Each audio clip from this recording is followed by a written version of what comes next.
Implementing ad placement targeting. Hello there, everyone. Ad placement targeting is another strategy that will help you to better utilize your ad real estate by allowing advertisers to bid for your publisher-defined ad placement.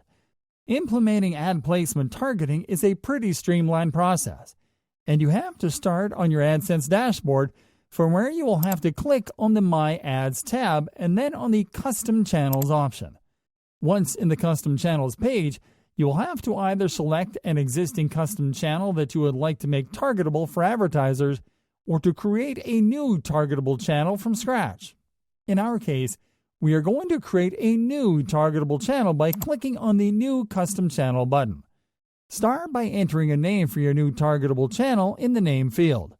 Now select which ad units you will offer to advertisers as targetable placements by clicking on the Add button corresponding to your ad units of choice.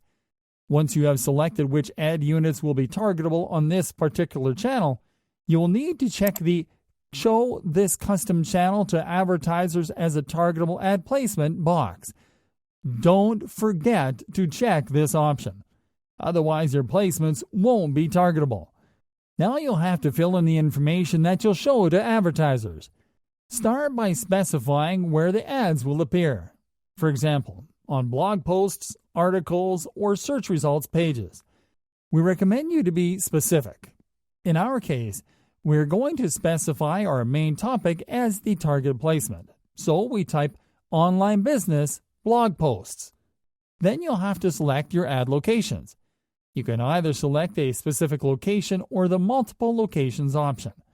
Now you'll have to enter a compelling description about your targetable placements in the description field. Lastly, you'll have to select your site's language and then to click on Save. And that's it. Now you'll be ready to get advertisers bidding for the privilege of serving their ads on your high-traffic placements.